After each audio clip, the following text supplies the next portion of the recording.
Going forward in this relationship, you ain't gonna touch my hoo-ha and I ain't gonna touch your ding-dong. It's that simple. You want to hear your guy say, I'm not gonna ask you to have sex with me, not just because I'm honoring what you have said you're trying to do, but because I'm honoring myself. I'm trying to, you know, get my salvation together too.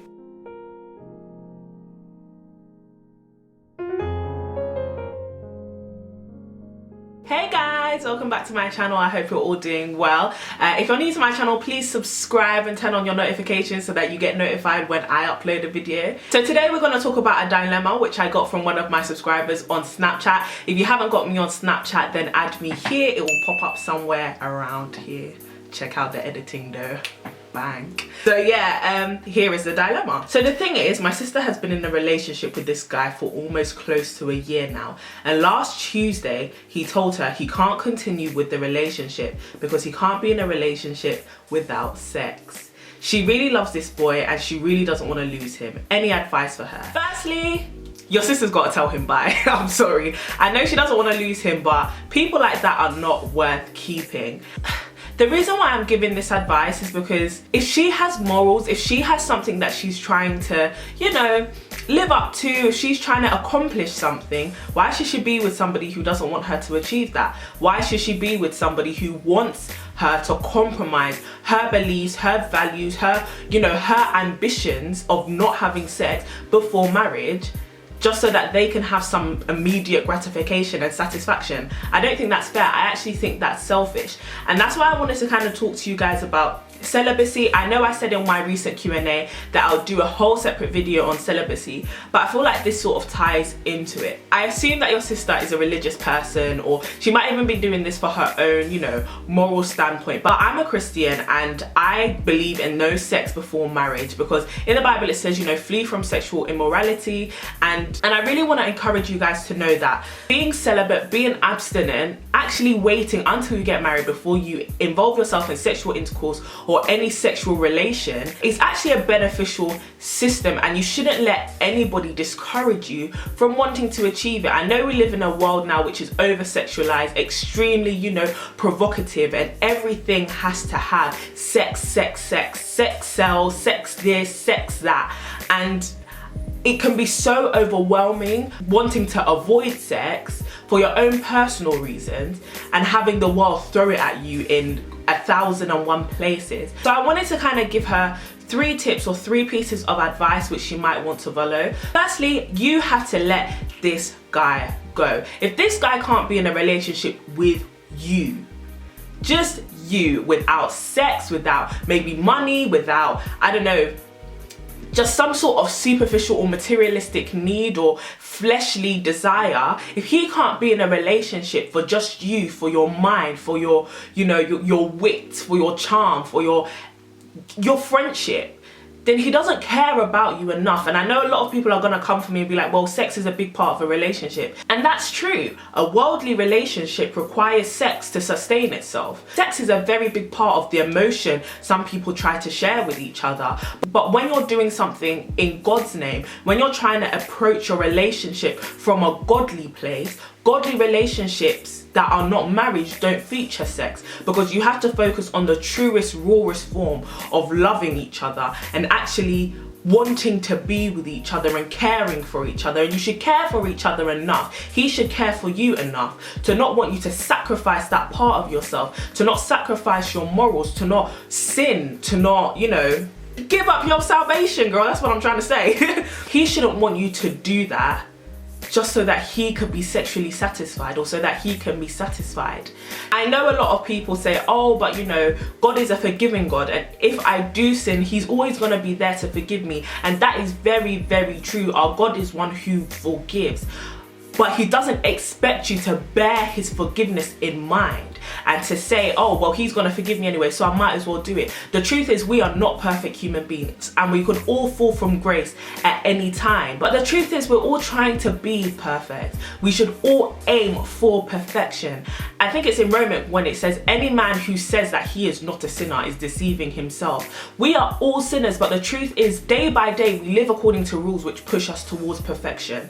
And I wanna encourage you to know that you should aim to be perfect, not because God will punish you, because our God is not a God who is unjust. God will love you, God will forgive you, but the truth is you should do it for you. You should do it for the fact that you're in a relationship with God, or you're on a journey which you want to commit yourself to. You are on a journey where you want to stay pure, you want to keep yourself for yourself. This is your, your point of pride. This is something that you hold precious and close to your heart. Your sexual encounters or your sexuality is something which you hold dear to your heart, and nobody should have to force that out of you. No one should have to exploit that from you because of their own gain. That's why, one, you need to let this guy, you need to cut it, boy. He need to go, boy, bye.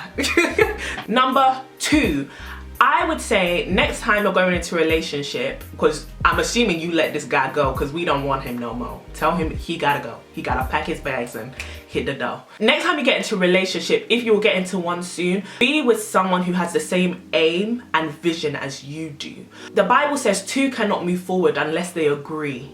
And you need to agree that, listen, going forward in this relationship, you ain't gonna touch my hoo-ha and I ain't gonna touch your ding-dong.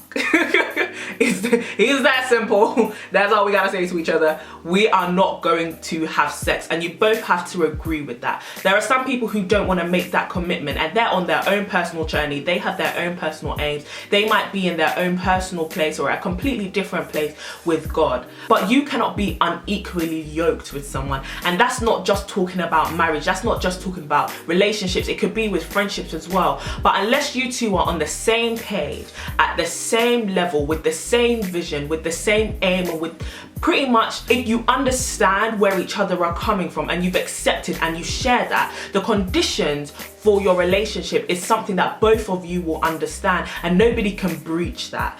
What I'm trying to say is, if he knows you're celibate and you know he's celibate, then you know that he will not request from you for you to have sex with him, because you can just remind him, hold on, you don't need to just not want to have sex with me for me. I don't want my boyfriend to stand there and say, oh, I really want to have sex but we can't have sex because she's celibate. No, I want him to say, I don't want to have sex, and I'm not going to ask her to have sex because I'm not trying to have sex. Isn't that great? Like, that's what you want to hear. You want to hear your guy say, I'm not going to ask you to have sex with me, not just because I'm honoring what you have said you're trying to do, but because I'm honoring myself. I'm trying to, get my salvation together too. So next time you're going into a relationship, I definitely advise that you speak to your partner about this sort of issue. I know one day he'll want to have sex, or maybe one day you'll be feeling some sort of way, or one day he'll be feeling some sort of way, and all of a sudden you're both about to do something which you might not be fully ready to do. But what I want to say is, at least you'll be able to remind each other of each other's journey and each other's individual aim. And the third thing is, when being celibate or when trying to be celibate, not only do you have to make sure you're on the same page with that person and really make it clear what you're both trying to do, but I want to encourage you to know that you shouldn't put yourself in temptation's way. If you and your boyfriend are getting a bit close, you two are doing a little something, and all of a sudden you're in a room together and it's just you two and there's a bed nearby and you're feeling, ooh, I look good today and he smelled good today and that trim is on fleek, oh my goodness. Oh, did you see? His teeth are just glistening, oh my goodness. He's taking off his shirt, oh my god, his six-pack is just, my gosh.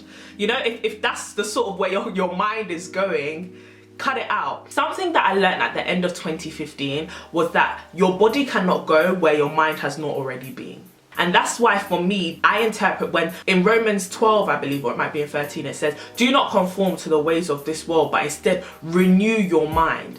And I want you to know that your body cannot do anything which your mind has not already done, which it has not already practiced, which it has not already imagined, which is not already fantasized about. You have to try and clean those sorts of thoughts out of your heart. And I know you said you're not the one who's making the sexual advances, but he might be. He's thinking of you in a sexual way. He might be, you might be doing a few things, you might be dressing in a few ways, you might be going to certain places which are a bit provocative. And I'm not saying that you should limit yourself or confine yourself in order to stop somebody else from falling. You shouldn't live your life constantly thinking, oh my god, are other people gonna fall because I do this? It does say in the word, do not cause anybody else to fall. And yeah, there'll be times where you are not even trying. You're not trying to be sexy. You are not trying to be a fine babe. You're just there existing. But he's feeling some sort of way. That is not your fault whatsoever. But I want you to know that as much as you can, try and control the situation so that none of you start getting these little urges or these little feelings or these little fantasies in your mind, because it always starts in the mind. Your body cannot go somewhere your mind has not already been. If you're about to have sex with someone and you've fully given your consent and you're both in the heat of the moment, your mind has already imagined ripping their clothes off and getting under the sheets and are there condoms and do you get what I mean? Your mind has already done all of that, which is why when the action comes, you're just so quick to get into it. So I want to encourage you to not create the environment which will cause you to fall or will cause you to compromise your moral standing and what you're trying to achieve. You also have to make sure that your mind is renewed and that you're actively pursuing being pure, that your mind is not going to those little corners and those dark places in the middle of the night, because that's how you get led to temptation. So that's a little quick video for you guys. It might not be that quick. Once I edit it, I'll really see. But yeah, I'm currently on my way to Nando's, so I'll see you guys later. Have a blessed day.